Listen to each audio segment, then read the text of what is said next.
All right. I want to briefly touch on the French Revolution. I mean, I know this is an American history class. However, the French Revolution really affected the United States politically, as you could see in this day and age, where so many things that happen in different areas and different countries do affect our politics here in the United States.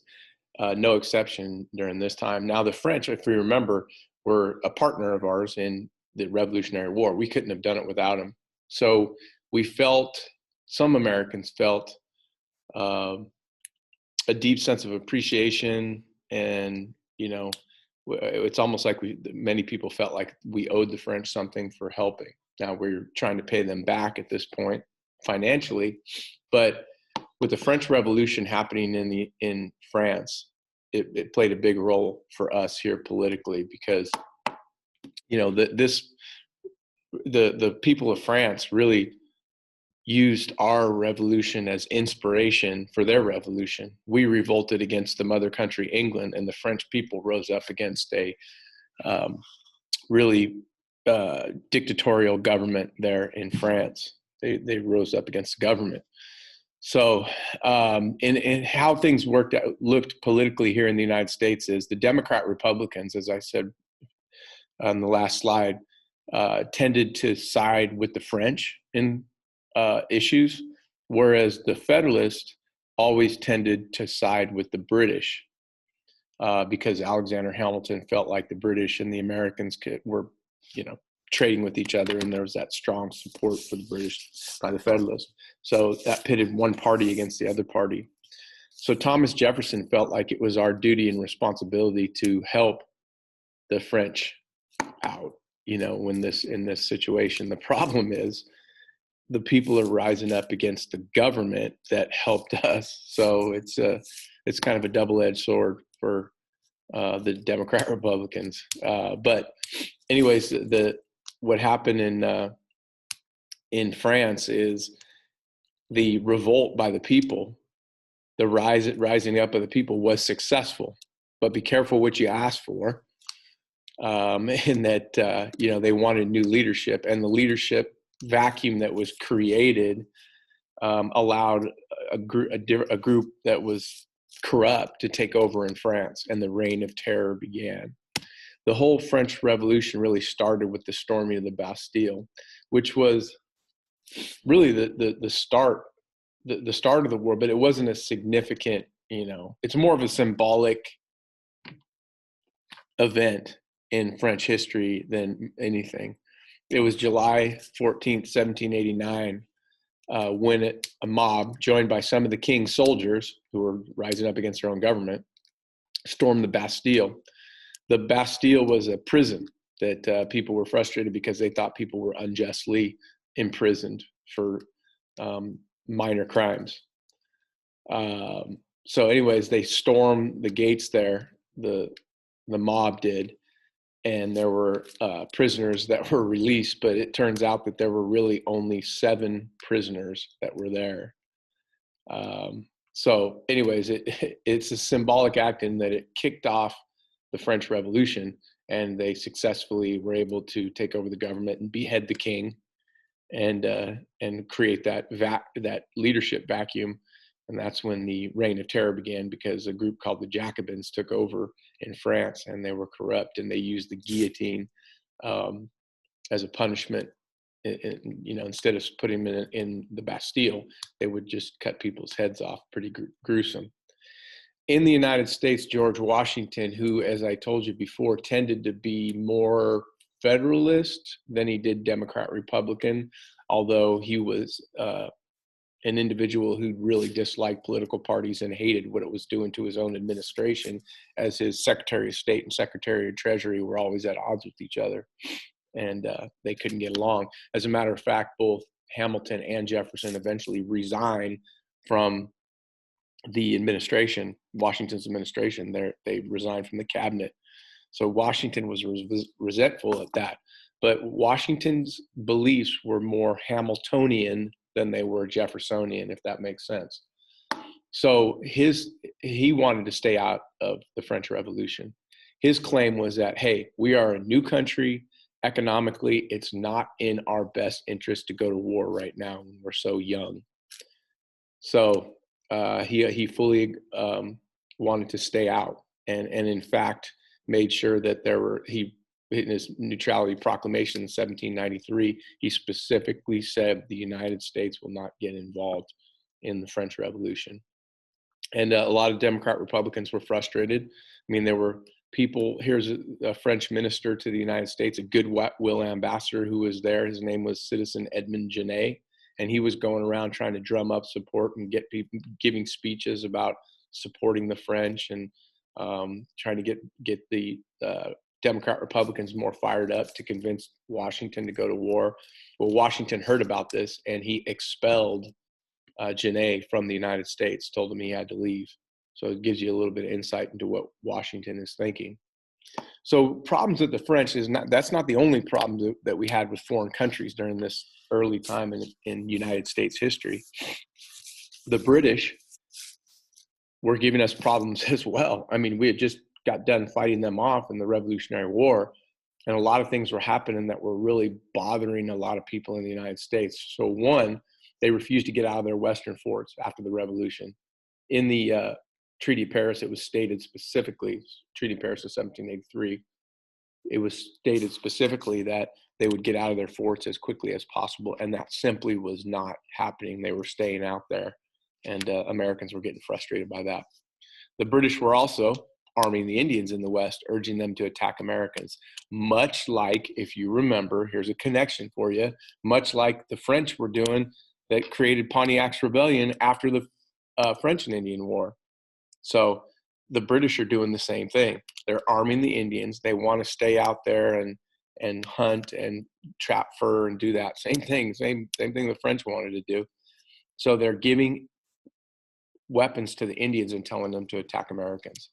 And Americans are getting involved in battles with Indians, and they're finding out that they're being killed by Indians who are fighting British weapons. And then the British impressment of American sailors. In this case, impressment means imprisonment or taking them kidnapping them. So the British were frustrated. In Great Britain, they were frustrated because so many of their sailors who were in the merchant marines there were leaving Great Britain and coming to America. They were just because they knew they could make a lot more money in America. So many people were leaving that the British decided that anytime they see an American ship, they're going to stop the ship and they're going to search for deserters from the British Navy. The Navy were losing a lot of people to America. And if they didn't find any deserters, they would just take Americans and kidnap them and force them to serve in the British Navy. They would literally kidnap them and tell them at gunpoint, you're either going to serve in the British Navy or we're going to kill you. And how about this? Over 6,000 Americans were kidnapped by the British and forced to serve in the British Navy. 6,000. Today, if one sailor was kidnapped, American sailor was kidnapped, it would be an international incident. But 6,000 Americans were kidnapped by the British and forced to serve in the British Navy. There were also border disputes between the United States and Great Britain, but United States and Canada, right? So the British still own Canada, so there's border disputes up there along the border. Yeah, border disputes along the border, of course. So an example of Americans finding weapons, British weapons, on the Indians was the Battle of Fallen Timbers.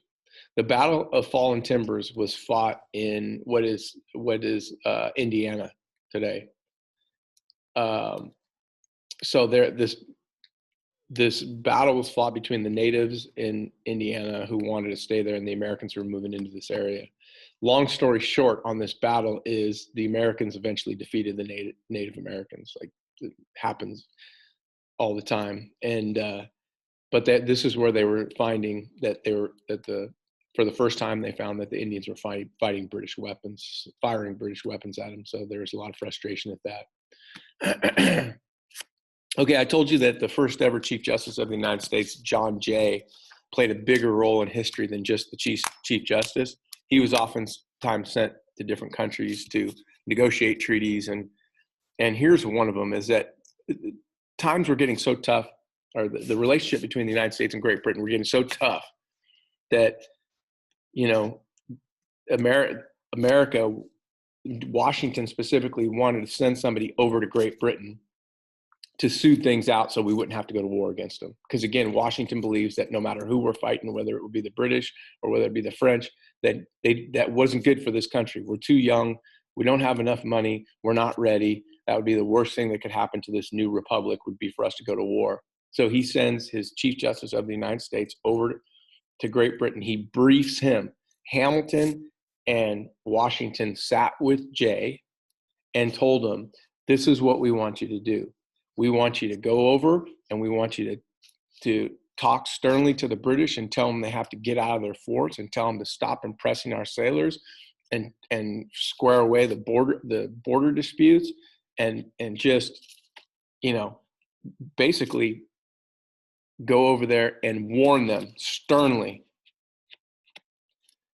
But we don't want to go to war. So do everything short of getting us involved in a war.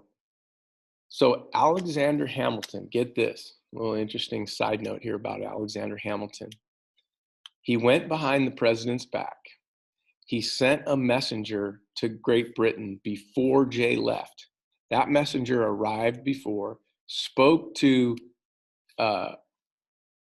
Parliament, and told them, look, we have a guy coming over that's going to come over, and he's going to be angry, and he's going to be threatening, and he's going to tell you you got to get out of the forts, and you got to stop and press the, but make no mistake about it, we don't want war.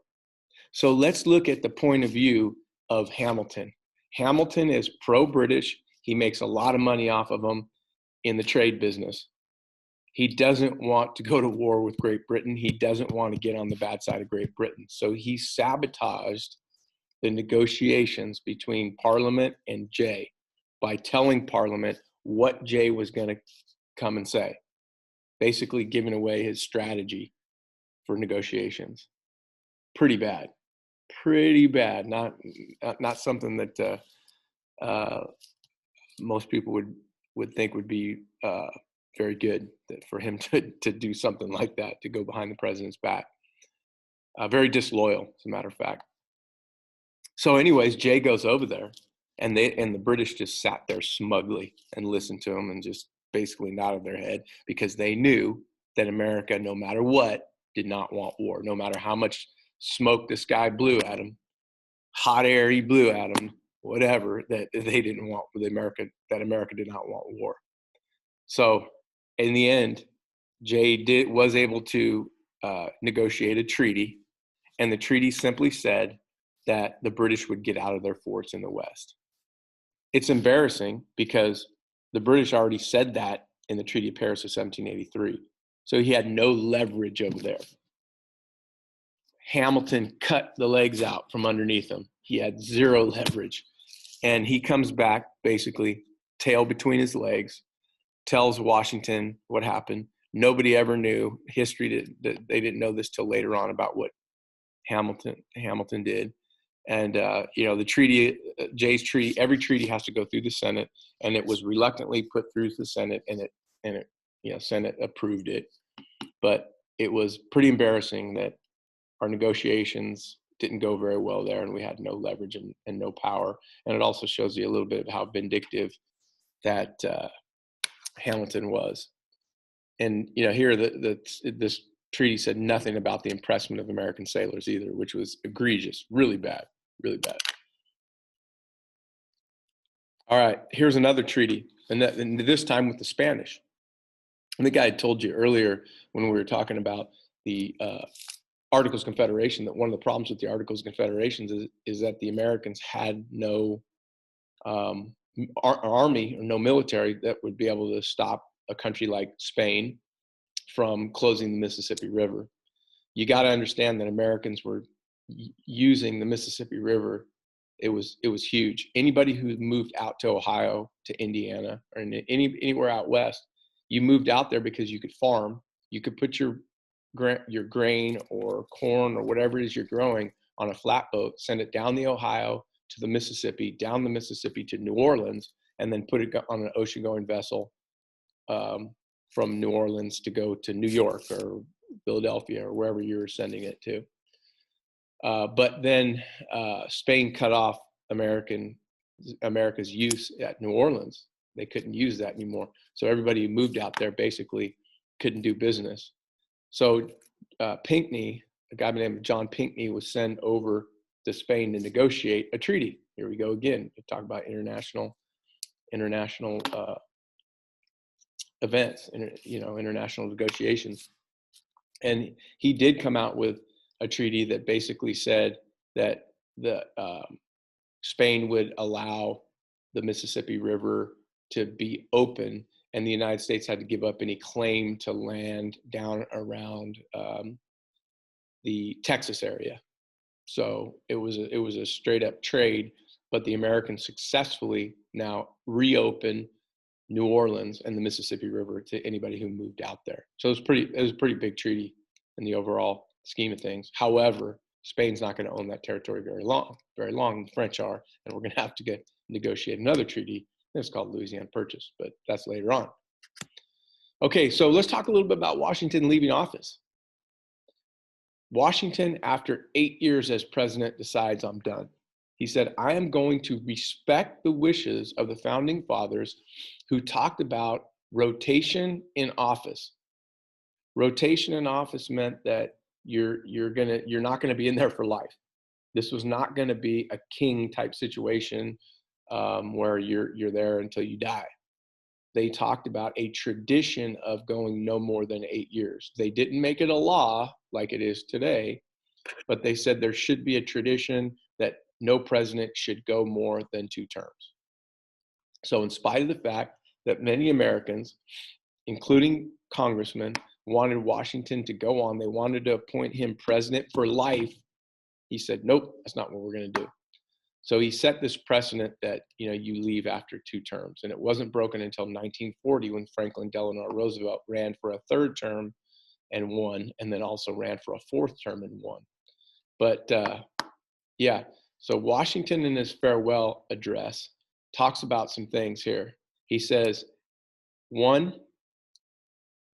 political parties are bad for this country. They will tear this country apart. He was really, really upset about what happened to his own cabinet with the rift between Jefferson and Hamilton. And he said, steer clear of any kind of political parties. Well, he was wrong. Political parties have been good. But watching what's going on now between the Democrats and Republicans, one might rethink that, I guess. Washington might have been right. Now here it is in 2020, though. But anyways, the other thing he said is you got to steer clear of any kind of permanent alliances. He feels trapped, and he feels like, yes, they do owe France something, that he regrets the fact that they formed an alliance, the Franco-American Alliance in the Revolutionary War, because he says that we should never have done that. And we should just steer clear of any permanent foreign alliances. And we do that for a really long time. It's not till after World War II that we have an alliance with the United Nations and also the NATO. Okay, so in the election of 1796, this is significant because it's the first election where the people actually vote. People were given permission to vote. Now you've got political parties, and you've got the Federalist John Adams and the Democrat Republican Thomas Jefferson. According to the Constitution now, get this, according to the Constitution, whoever had the most votes was president. Whoever had the second most votes was vice president. The founding fathers did not anticipate political parties. So if that were true today, in the 2016 election, Trump would have been president and Hillary would have been vice president. Imagine that duo. That would be comical. With the lock her up chant that Trump was saying. But anyways, that would be how it is. So that's how the founding fathers, that's a mistake. but they didn't know about political parties, so it's hard to even say it was a mistake. They will change that, obviously, but here's what you have here. You have a Federalist and a Democrat Republican. And in this election, John Adams, who is a lawyer from Massachusetts, and he was Washington's vice president, will defeat Thomas Jefferson. Adams and Jefferson were not as bitter as enemies as Jefferson and Hamilton, but pretty close. Federalists and Democrat Republicans, as you know, believe everything opposite of each other. So you have a situation here where John Adams was the president and Thomas Jefferson was his vice president. So they're going to have to fix the Constitution because it's flawed in that way, and they will with the 12th Amendment later on, and we'll discuss that as we go. But remind me in class to tell you the story about the deaths of John Adams and Thomas Jefferson, who coincidentally died on the same day. It's an eerie story. Remind me to talk about that in class. The undeclared war with France. So France was not happy with the United States for us not helping them. And because we didn't help them, they were so angry that they started sinking a number of American ships. They were also, understand this, is they were upset because we signed a treaty with the British, Jay's Treaty. Now, we know that that treaty was worthless. It didn't have any bite to it whatsoever. There was nothing really significant about it. It was reiterating what was already said in the Treaty of Paris of 1783. But in the eyes of the French, think about it. The French helped us defeat the British. They had men die. They gave us men and supplies and gunpowder and money. And then we go and sign a treaty with the British. So they're not happy with that.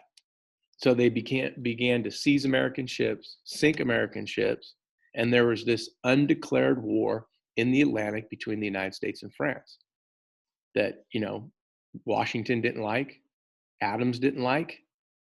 So it was a bad deal. So John Adams, sends 3 Americans over, a guy by the name of John Marshall, Elbridge Gerry, and C.C. Pinckney, brother of John Pinckney, to Paris to go negotiate with them. And here, very similar, this is what we're doing, right? We sent Pinckney before, we sent John Jay before, and now we've got an incident with France. So now we got to smooth things over with the French. So we send 3 men over to go talk peace with the French to stop this stupid undeclared war. The 3 Americans were met by 3 French officials. We have dubbed them X, Y, and Z because we didn't know their names. Well, when the 3 Americans met X, Y, and Z, X, Y, and Z told the Americans, look, you want to see an America? You want to see one of our officials to talk peace? You owe us $250,000 and we want a $12 million loan for France. And they went, what? We want to talk peace? And you want to charge us money to do that? They turned around and left. They came back to America and told Americans, and Americans were furious. They're like, what? Are you kidding? Well, Americans are novices in the world of in the realm of world politics. This was common. When you go visit a country, you bring money, you bring them gifts, and it's money. Americans didn't really understand this, but they got furious. So Americans were so worked up. The battle cry in America was millions for defense, but not 1 cent for tribute. Tribute means bribe money here. So Americans want to go to war. They are really, really angry with the French. So the predominant feeling all throughout the United States, here's some unity here, is get the French. Can't believe they want to do this. Can't believe they're sinking our ships and taking our cargo. So we're all fired up for war. Americans were. John Adams here says, hold on, chill out a little bit here. I support Washington's stance. Of course, he was Washington's vice president. He supports Washington's stance of being neutral. We can't go fight a war over there. Here's the thing about John Adams. John Adams is a one-term president. He gets voted out in his second term in 1800. He pretty much knew that in order for him to get reelected, that he was going to have to go to war with France because Americans wanted it. He went against the will of the public and did what was best for the country in his eyes, to stay neutral and not get involved in a war. For that, he loses his job. He's voted out 4 years later. But his thing was, I'm going to do what's best for the country. So very unselfish in a time when we see a lot of selfishness with our leaders, specifically our president right now. So it kind of interesting in that way. He could have gone another term if you would have got us involved in a war, but he didn't want to do that. He did what was best for the country, kept us out of the war with the French. And eventually this guy takes over. If you don't know who he is, he's Napoleon Bonaparte. In 1800, he takes over leadership of France, and he had bigger fish to fry than the little upstart United States. And his thing was, I mean, basically he wanted to take over the world. Not going to be able to do that, obviously, but he had bigger fish to fry. So he called a convention called the Convention of 1800 in France. Americans came to France, they talked, and he said, look, forget about that alliance. Don't worry about it. We're friends. There's no more undeclared war. Let's shake hands. Let's be friends. It paves the way for a good relationship between the United States and France that eventually is going to net us all of Louisiana in the Louisiana Purchase 3 years later. So he's laying the groundwork for that, and it ended up working out okay in that way. Okay, really pay attention to what we're going to talk about right now, because we're going to talk about this a lot throughout this course.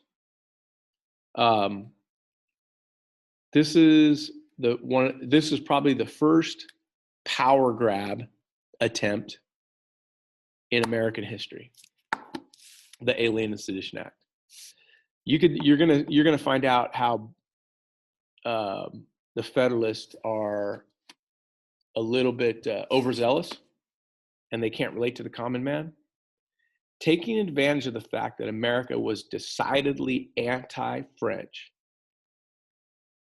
They wanted to capitalize on that, create a law that looks like in the beginning here that it's directed at the French, but in reality, this law is directed at the opposite party, the opposition party, the Democrat Republicans. Let's take a look at it. It's called collectively, it's called the Alien and Sedition Act.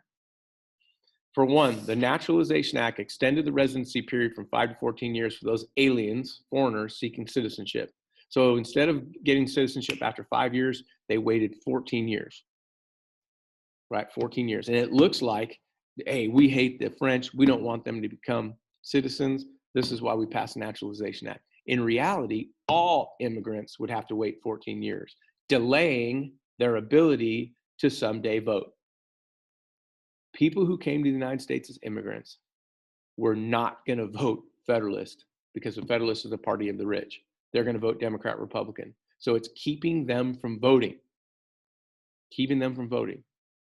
So you want a connection? Today, you have the Republicans that don't like mail-in voting, because it makes it easier to vote.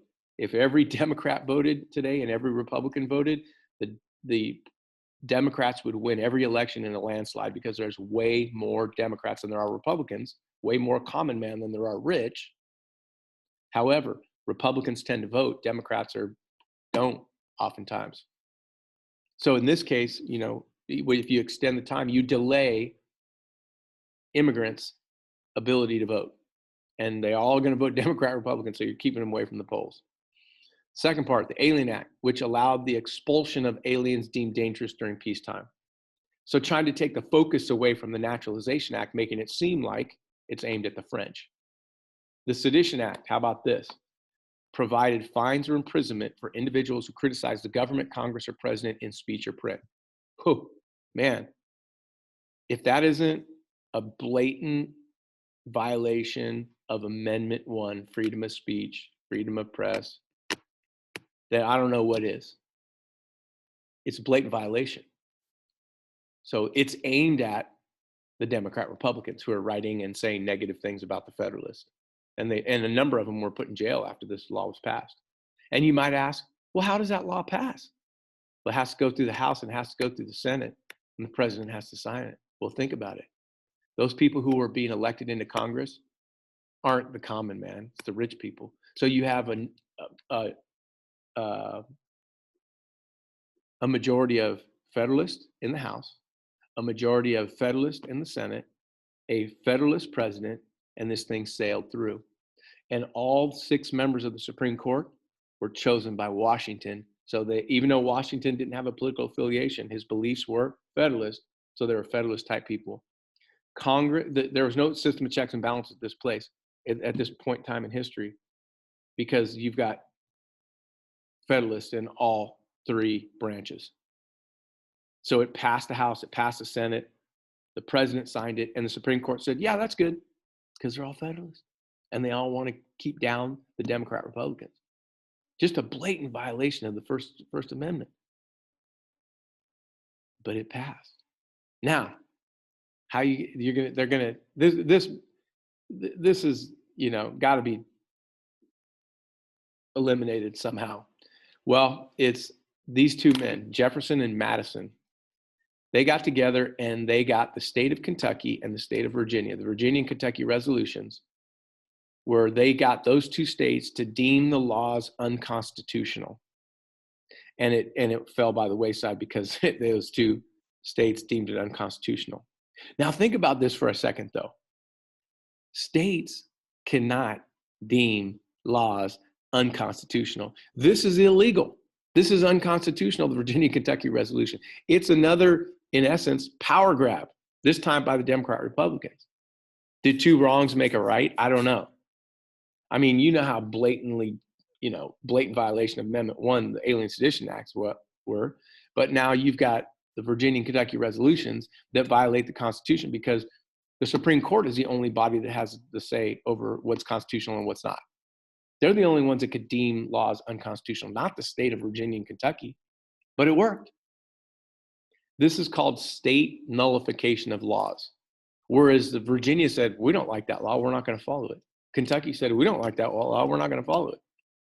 Imagine if that were true today, if a state just, Amendment 1 of the Constitution, we don't like that, we're taking that away. You can't. States can't deem laws unconstitutional, only the Supreme Court can. But it worked. And it's going to set things up later on. We'll be talking about this when we talk about slavery, because you're going to get states wanting to, when there's an anti-slavery law, states are going to want to say, well, we're not going to follow that. It's what the Civil War is fought over. So we'll be talking about this a lot in the future. So make sure you're locked in and make sure you get it. And I'll talk about it in more depth and detail in class as well. That's the end of chapter 10.